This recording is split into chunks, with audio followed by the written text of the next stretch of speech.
What if Obi Wan Kenobi left the Jedi Order after Qui-Gon died on Naboo? We just did a video where Anakin leaves the Order, so I wanted to do this one where what if Obi Wan leaves? And I actually really like this one.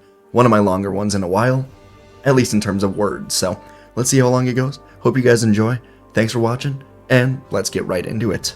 That's why I'm here. Our story begins on Naboo, as Obi-Wan Kenobi is watching from behind a ray-shielded door as Qui-Gon Jinn battles the Sith Lord Darth Maul. Obi-Wan could only watch though, as Maul hit Qui-Gon in the arms, then spun and stabbed the Jedi Master through the gut. Obi-Wan himself felt like he was stabbed in the gut as he watched Maul drag his lightsaber right through Qui-Gon's chest, killing him immediately.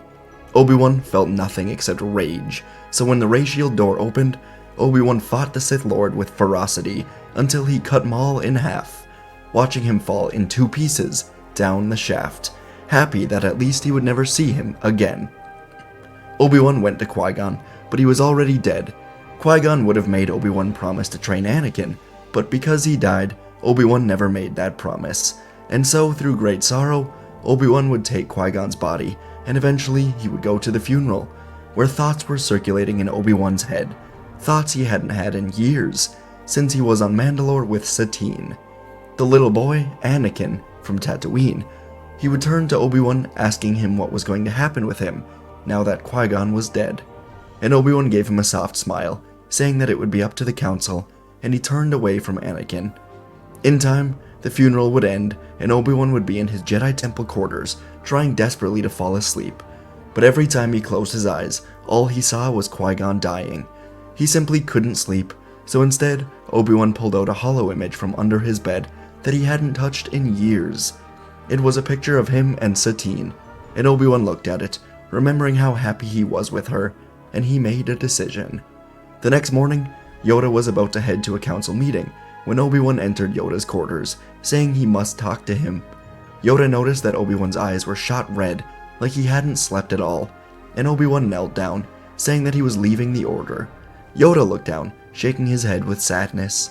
Not even a day ago, Dooku also left, and now Kenobi was going as well. The Sith had returned, and now Dooku, Qui-Gon, and Kenobi were gone.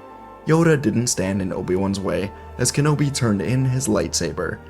And so, Obi-Wan would walk through the temple for a final time, eventually boarding a shuttle that would take him to where he truly wanted to be, Mandalore. And as he left the temple, the young Anakin Skywalker stepped inside of the Jedi Council. Anakin noticed that the other Jedi of Yoda's species was missing, and soon enough, Yoda spoke up, asking Anakin what it is that he wants. Anakin stuttered, saying he thinks that he wants to be a Jedi, but truthfully, the first couple days in the temple, combined with losing Qui-Gon, had Anakin doubting everything. The council looked around, sensing Anakin's sadness and vulnerability, and Mace Windu said that he would be a Jedi, but not a traditional one. Instead, Anakin was to be sent out to the Agricultural Corps, which was designated for Force users who were just not quite suited to be Jedi, but could still use their gifts to make the galaxy better. The council decided that Anakin was too dangerous to be trained, but he could also not just be let loose into the galaxy again. Anakin felt numb, and by the end of the day he was sent out of the temple to the lush planet Socoria, where he would meet a group of Force users in a research lab on the planet. Anakin would be introduced, and soon he would begin his new, mundane life. On Mandalore, the Duchess Satine was meeting with a group of politicians in the main hall, when she was informed that she has a visitor. Satine walked out of the room to find Obi-Wan Kenobi looking around. Kenobi smiled, saying that she never seemed like the palace type, but before his sarcastic comment was out of his mouth, Satine was giving him a huge hug. Obi-Wan told her everything about Naboo, the Sith, Qui-Gon, and how he couldn't just take being alone in the Order. He couldn't stop thinking about Satine, and so he left the Order to come here. Long ago, Obi-Wan would have left the Order had Satine said the word, but now he made the decision himself. Obi-Wan looked at Satine, saying that if she will allow it, then he would love to be here with her once more, and Satine said of course, embracing him once more. On the planet Sereno, Dooku was alone in his castle. In recent months, he has killed Sifo Dyas, started the clone army under his name, deleted Kamino from the archives, killed Yaddle, and lost his apprentice Qui-Gon Jinn, and with the death of Maul, he left the Order, becoming the Sith apprentice to Darth Sidious. In order to deal with what he has become, Dooku forced himself to embrace the darkness more and more, convincing himself it was the only way to secure victory for a galaxy without corruption. And now he knelt down as the hologram of Sidious appeared in front of him. The Dark Lord began to speak, telling Dooku they have a unique opportunity thanks to the fear of the Jedi. Anakin Skywalker, the so-called Chosen One, has been cast away, thrown onto some backwater planet to be nothing more than a researcher. Sidious said this is a disgrace for someone of Skywalker's potential, so he and Dooku came up with a plan to capture the boy and make him hate the Jedi. First, Dooku would go to Tatooine in a Jedi starfighter and pretend he is on a Jedi mission, then accidentally blow up the home of Shmi Skywalker. Then he would go to Socoria, hire a group of pirates to infiltrate and kill the Force users, and Dooku was to arrive at the last minute and save Anakin. First, the plan on Tatooine was executed flawlessly. Dooku and a hired bounty hunter made it look like a Jedi fight as he blew up Shmi's home, killing her. And on Socoria, Anakin looked up to see a few pirate ships flying through the air, firing down on the facility. Anakin began to run as screams filled the air, explosions rang in his ears, and as Anakin reached the entrance, an explosion sent him flying through the air. He became dazed, but soon he saw a curved, red lightsaber ignite in front of him. Dooku stepped in front of Anakin, deflecting the pirates' blasts back into their ships, using Force lightning to kill them as he ushered Anakin away. Anakin soon fainted from the blast, not having any idea what was going on, and eventually, Anakin would wake up inside a hidden facility on the planet Mustafar. He couldn't see much, but the sound of lava flowing was different than anything he'd heard before. Within minutes, two people entered the room, Darth Sidious and Count Dooku. Anakin asked where he was, very afraid, and Sidious told him that he was hidden away for his own safety.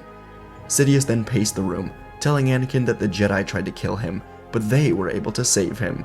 Anakin asked who they were, and Sidious said that he and Dooku were outcasts, sent away by the Jedi, just like Anakin was, but they decided to do something about it. Sidious continued, saying that the Jedi were evil, and that they were afraid to lose their power, and therefore they cast away anyone who contains great power, such as Anakin, Dooku, or Sidious. Anakin was scared for his life, and he said that his mother may be in danger as well. And with a compassionate voice, Sidious knelt in front of Anakin, keeping his hood over his face, saying that the Jedi did not seek only to kill Anakin, but also anyone close to him. And so Anakin learned that the Jedi killed his mother. This, of course, was a lie, but this lie ignited a flame inside of Anakin as he asked what he must do to join them. Sidious smiled, saying that under their training, the three of them would someday destroy the evil Jedi Order. And so many years would go by. On Mandalore, with the Civil War over and Obi Wan back, the rule of Mandalore by Duchess Satine Kryze would be one of peace. The traditionalists, or the ones who wanted Mandalore to follow the warrior path, were exiled to Sundari to die out. Obi Wan would work with Satine, giving up his Jedi ways and adopting the ways of the Mandalorian. Kenobi would find a balance of being a warrior and being peaceful like Satine wanted, and ultimately, he would be assigned to become the head of security for Mandalore. Under Satine's rule, with Kenobi as head of security, Mandalore would go on to reform the clan structure that long ruled Mandalore, and instead transitioning into one new government to maintain peace among the people. Along with doing away with the clan leadership, Kenobi and Kryze also worked together to determine which violent traditions to outlaw. They went over many different forms of weaponry and machinery, and Satine wanted to outlaw all of it, but Obi-Wan convinced her to outlaw the most dangerous stuff, while still allowing the people to carry weapons in case a Mandalorian rebellion ever rises from nearby planets. Though the two of them would often disagree, they would ultimately compromise, and it was much easier to compromise because of their love. The spark that was there when Kenobi first met Satine would quickly return, and the two were truly in love. Over the years, the Mandalorians prospered under their peaceful rule, and Kenobi would completely let go of the Jedi ways, but not of the Force. As head of security, Kenobi would use a vibrostaff to keep up with his ability to wield a weapon, and he would train all of the security forces of Mandalore. They were a peaceful people, but even the most peaceful world must be ready to defend it, and Kenobi would help with this.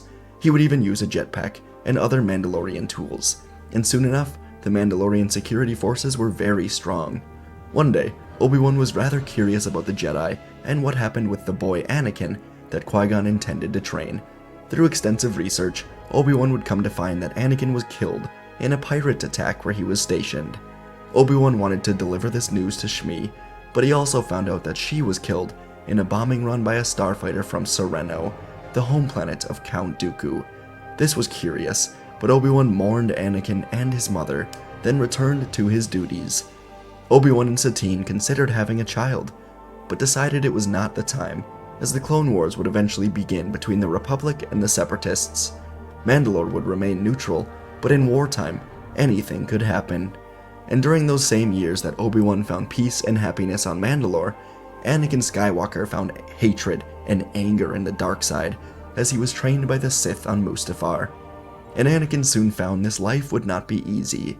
He would train against very human-like droids, and as Anakin learned to fight, any sign of hesitation, any mistake was severely punished. Anakin would be forced to learn Force powers in order to basically survive against these droids, and in order to find his powers, he had to use the anger and the hatred for the Jedi for killing his mother. At the age of 15, after Anakin had basically mastered the training droids and the agility sessions above the lava of Mustafar, he was taken to Sereno, where he trained with Dooku himself. First, Anakin was given a training lightsaber and forced to duel Dooku. Every time Anakin had his saber knocked away, Dooku would blast lightning at Anakin to teach him desperation and strength to never lose. After that, they would go out back, and Anakin would be forced to lift as many stones as he could, then smash them into a wall. With every stone he couldn't lift, Dooku would throw it at Anakin, knocking him down, making him angrier. And with this anger would come power. And after a year of this, Anakin was matching up well with Dooku in duels, and the two of them would have strong matches in Force battles as well. And then at the age of 17, Anakin would be given his first true mission. He would travel alone to Cato Nemoidia, where Jedi Knight Nadar Veb was to meet with the Trade Federation leaders, try to determine a way to stop what seemed like an upcoming conflict between the Republic and a Separatist alliance. But as Veb was about to begin negotiations, he was stopped by Anakin. Veb ignited his lightsaber, swinging at the Sith assassin, but Anakin ducked away, kicking Veb in the back. Veb tried to throw a boulder at Anakin, but Anakin caught it in the air, smashed it, and threw the hundreds of little pieces of rocks at Veb, who was struck by them, falling onto his back. He tried to get up, but Anakin called Veb's lightsaber to his own hands, choking the young Jedi, stabbing him with his own saber. Veb was thrown off the platform into the clouds, as Anakin took his lightsaber away, bleeding it to be his own. This would only escalate the galactic conflict, as the Republic was informed by Palpatine that Veb was assassinated by the Separatists, and before long, the Clone Wars would begin. During the war, Mandalore would try its best to remain neutral, despite many pleas from the Republic for help. Satine denied every request, not wanting her people to be in danger, but Obi-Wan wasn't so sure, and a lot of the population was on his side. Mandalore was prospering, but they could see that the war would eventually make its way here, one way or another, so perhaps they should just choose to join the Republic. This argument would take place one night between Obi-Wan and Satine, and it would be their most heated argument in years. Obi-Wan argued that for the safety of the people, they should aid the Republic, but Satine said they must remain neutral, and without any war. Obi-Wan also said he was hearing rumors of a group of Mandalorian traditionalists down on Sundari that were planning an attack on Mandalore, but Satine didn't want to raise an alarm with an investigation. With the argument going nowhere, Obi-Wan said he needed time alone, and he left Satine to go back to the palace by herself. Obi-Wan would go to Peace Park and look upon the monument of those who died for a peaceful Mandalore. He was conflicted, and he could feel a darkness inside of him. He wanted to protect Satine and the people, and Obi-Wan would feel this darkness tugging at him, telling him that in order to protect Mandalore from the war, the power of the dark side may be the only way. But after an hour or so, Kenobi hid these feelings, deciding to go apologize to Satine in the palace. And on Sereno, Darth Sidious arrived with a mission for Anakin. For most of the war, Anakin had only been sent on small missions, but now Sidious had a real test. He sensed his former apprentice, Maul, had returned from the dead and was on Mandalore. This was a loose end that needed immediate taking care of, and he would prove to be a real test for Anakin. So Sidious sent Anakin to Mandalore to kill Maul, then return here, where Dooku and Sidious will be waiting for him. Upon entering the palace, Kenobi was struck with horror. The man that he struck down on Naboo, the man that killed Qui-Gon, Darth Maul, was now seated on the throne, holding up Satine with the Force.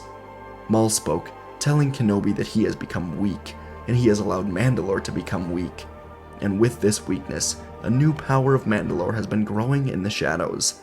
The Death Watch, ruled by him, holder of the Darksaber. Obi-Wan was frozen. There were 10 red-armored Mandalorians around him, and next to Maul stood another Zabrak.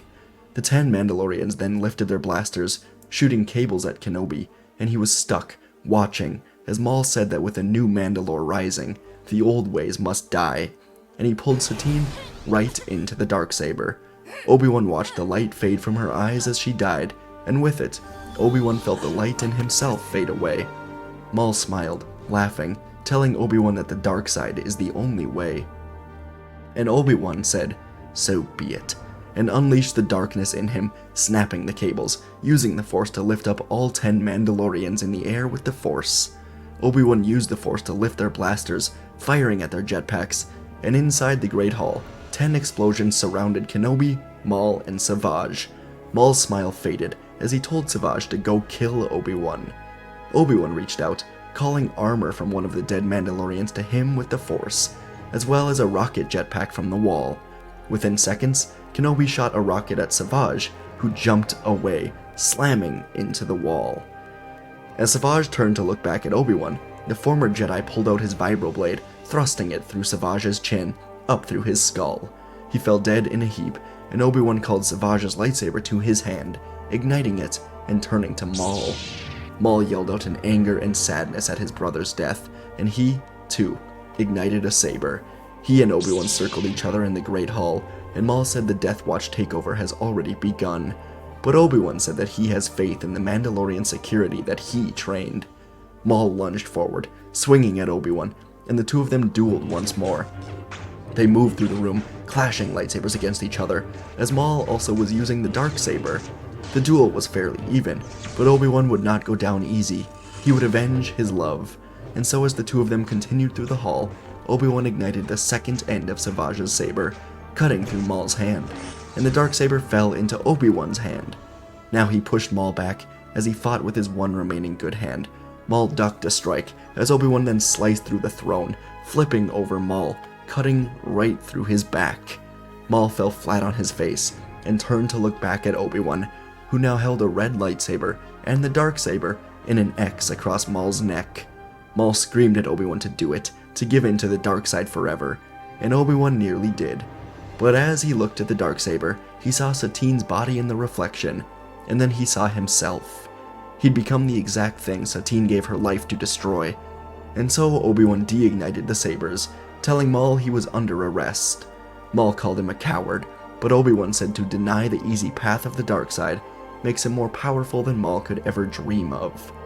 Maul was about to say something back, when suddenly his voice was caught in his throat, and he was lifted into the air, choking.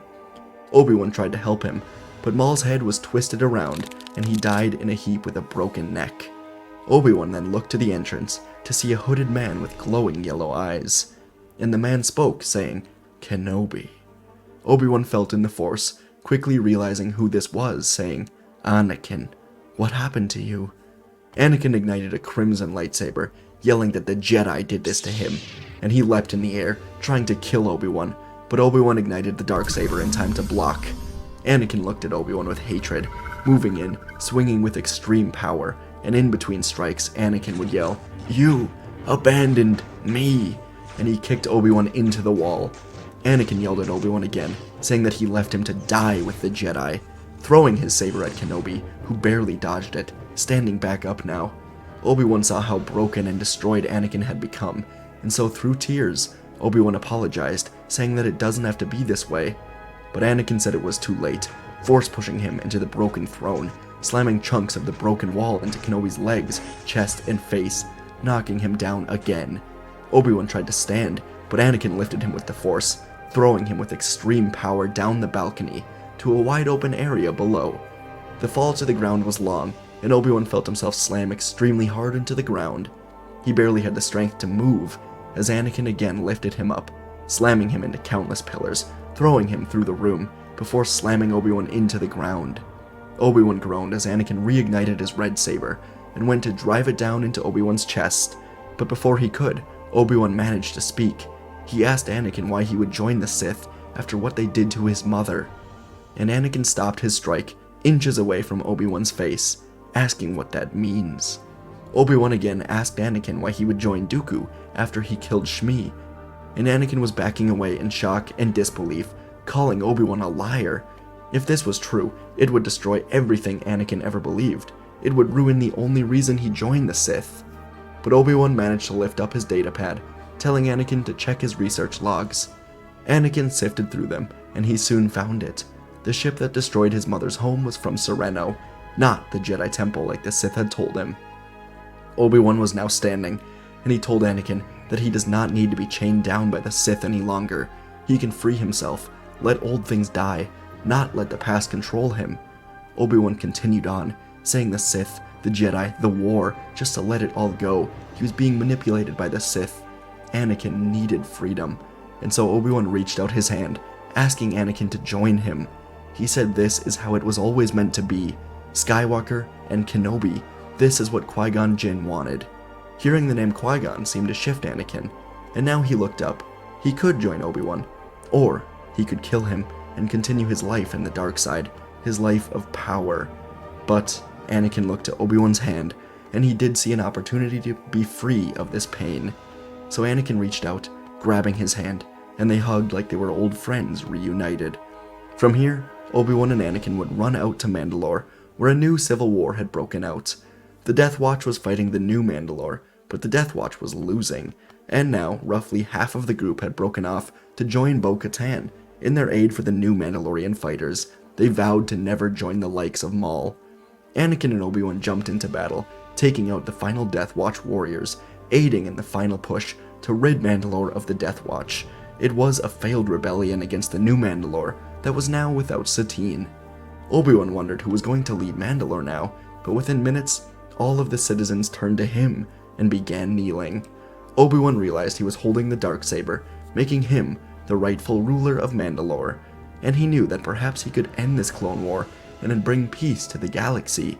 So Obi-Wan lifted the saber in the air, telling the people of Mandalore that an assassin of the Separatists killed Satine, but he has been defeated, and they now have the location of the Separatist leaders. Obi-Wan asked Mandalore to unite with him, take down those who tried to take over Mandalore using the Death Watch. Mandalore cheered out in support, and Obi-Wan looked to Anakin, saying that they have the army to take down the Sith. Anakin nodded, saying they will go to Sereno. And on Sereno some time later, Darth Sidious and Count Dooku would receive an alert that the blockade above the planet was under attack. They received a hologram update, and the blockade was indeed being blown up by fighters, but not the Republic. No, this attack would only be able to be successful by someone who knows the blockade, how it was set up, and both realized it was Anakin. In the air, the Mandalorian fleet pushed through the Separatist blockade, allowing a ship containing Anakin, Obi-Wan, and 30 Mandalorian fighters to push through. The ship fired upon Dooku's castle, and the two Sith Lords barely made it to the ground before the castle exploded. And out of the ship jumped Anakin, Obi-Wan, and the 30 Mandalorians to face off against Sidious and Dooku. The air was filled with tension as lightsabers ignited, casting an eerie glow on the ground, and Anakin, having recently returned from the grip of the dark side, stood tall, his red lightsaber ready, as Obi-Wan, clad in his Mandalorian armor, brandished the Darksaber, a symbol of leadership among the warriors he now commanded. The Mandalorians performed a protective circle around the Jedi duo, their blasters and their armored bodies ready for the impending clash. And the battle would erupt with a clash of blades and blaster fire. Anakin moved with power, his movements reflecting the conflict within him as he engaged with Sidious. Obi-Wan's Darksaber parried Dooku's strikes with a distinctive black glow, as he seamlessly blended Mandalorian combat with his Jedi training. The Mandalorians then began to fire at the Sith, exchanging fire, dodging lightning strikes. Jetpacks roared to life, sending the warriors soaring through the air, adding a dynamic element to the battlefield. And Anakin, drawing from the memories of his mother, countered Sidious's power with a sheer determination to avenge himself and Shmi. Sidious was moving, blasting lightning, taking out some of the Mandalorians, and the intensity of the battle continued, the ground of Sereno bearing the scars of the clash. As Kenobi and Dooku fought, sparks flew as their blades met, each combatant seeking an opening. And Obi Wan managed to push Dooku away for a moment, and 3 missiles from Mandalorians pushed Dooku to the ground. The last thing Dooku would see was the darksaber cut across his neck. And on the other side, Anakin delivered a powerful blow, disarming Darth Sidious, catching the lightning that the Sith Lord shot at him, directing it back at the Sith Lord. He stumbled away as Anakin said, "This is for my mother," driving the saber right through Sidious's chest. And for the first time in Anakin's life, he saw who was under the hood, the Chancellor of the Republic. When the battle was over, the group would go back and head to Mandalore. Anakin and Obi-Wan would speak, as Obi-Wan invited him to stay on Mandalore, but Anakin said he has to go out into the galaxy himself and explore, find himself, find peace and freedom for himself. Obi-Wan told Anakin he would always have a place here, and eventually Obi-Wan contacted the Republic, delivering the evidence of Palpatine working with Dooku. Over the next month or so, the Separatists would crumble without Dooku and Sidious. Grievous would try to take over, but a mini-rebellion inside the Separatists would take over, as the Council was afraid of what Grievous may do. So they negotiated a surrender, and Grievous was hunted down and destroyed. With the war ending, the new treaty would allow the Separatists to have a lot of what they wanted as well, including an investigation into every single senator, and lower taxation to help planets thrive. In the end, the galaxy would end the war rather happy. On Mandalore, Obi-Wan and many others would build a memorial for Satine, as Obi-Wan stepped in as the ruler of the peaceful Mandalore. Bo-Katan was promoted to head of security, and she would train people to know the warrior path, but understand it would only be used on outsiders, not against fellow Mandalorians. And in the end, the galaxy would see peace for many years under Chancellor Padme Amidala, while Anakin explored the galaxy, staying away from the darkness to honor his mother. And folks, that is where our video ends. Definitely one of the longer ones I've done in a while, but I was driving the other day. I was driving home on like a 6-hour drive, and I was just thinking, I was like, what's my next video gonna be? And it just clicked, and I was like, what if I do this? And the idea just popped in my head. More ideas, more ideas. I really like this one. The idea of Obi-Wan leaving, and the Jedi Council not like completely abandoning Anakin, but just sending him off to just go do his own thing. Abandoning him, but not really. And of course, Sidious and Dooku are gonna step in and just kind of take him for themselves, under a complete lie that the Jedi killed Anakin's mother. And I had to have Obi-Wan and Anakin eventually meet up. Obi-Wan reveal the truth. I kind of had a Batman versus Superman feel going through this in that movie, where the two of them are fighting and Batman almost kills Superman, but learns a terrible truth. Anyways, I like that path. Hope you guys enjoyed this video. Let me know what you thought. Thanks for watching. Winner of the giveaway that I went over in my previous video will be revealed tomorrow. If you want to enter that, go check out my previous video. Thanks for watching, and I'll see you in the next video.